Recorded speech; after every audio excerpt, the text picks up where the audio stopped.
En 1874, un biologiste allemand, Ernst Haeckel, publia un livre dont les dessins ont fait le tour du monde et ont constitué pendant longtemps un des arguments majeurs de la théorie de l'évolution. Il croyait que l'ontogénèse résumait la phylogénèse, c'est-à-dire que le développement de l'embryon retraçait l'histoire évolutive de son espèce.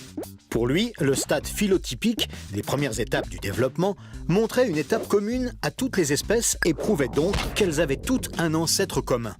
Darwin y a vu une confirmation de sa théorie et a même déclaré « Selon moi, l'embryologie est de loin la classe de faits le plus en faveur d'un changement des formes ». Pourtant, les scientifiques ont dû reconnaître que ces fameux dessins étaient des faux, des approximations grossières. Le professeur Richardson déclarait en 1997 « C'est un des pires cas de fraude scientifique, ça me met en colère.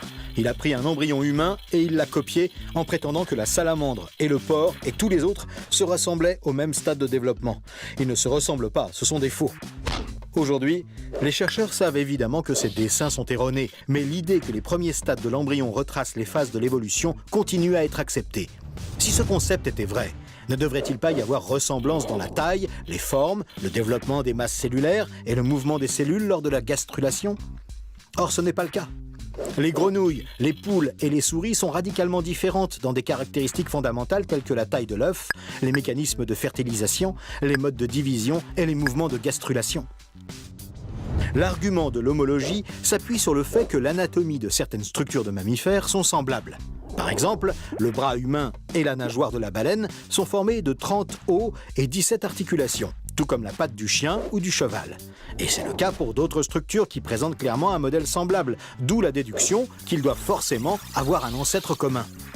Mais les avancées de la biologie moléculaire et de la génétique ont totalement contredit cette théorie.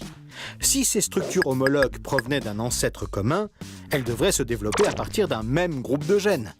Or, la génétique moléculaire montre que ce n'est absolument pas le cas. Ces structures proviennent de gènes différents et ne démontrent donc aucune filiation avec un supposé ancêtre commun.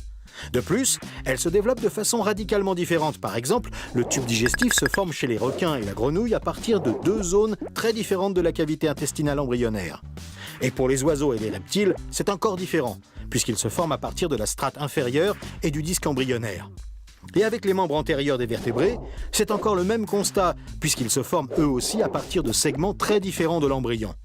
L'exemple du rein, autre organe homologue, ne fait que confirmer le fait.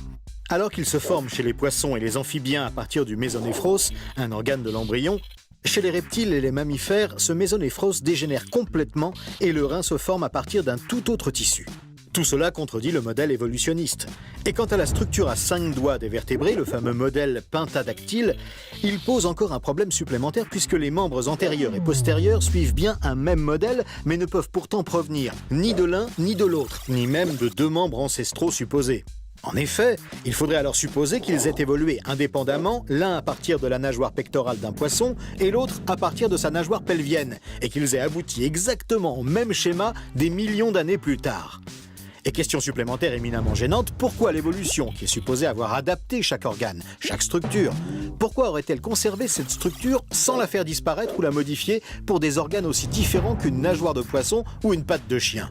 Et de plus, sans apporter aucune différence de structure entre les pattes antérieures et postérieures. Ne serait-ce pas plutôt un argument contre l'évolution puisque ces structures ont perduré sans jamais varier ni s'adapter au cours des âges? Ce qui est clair, c'est que les deux arguments basés sur l'étude de l'embryon et sur l'homologie sont aujourd'hui totalement remis en question. Et vu qu'ils constituent deux fondements de la théorie de l'évolution, n'est-il pas temps d'oser en tirer les conséquences ?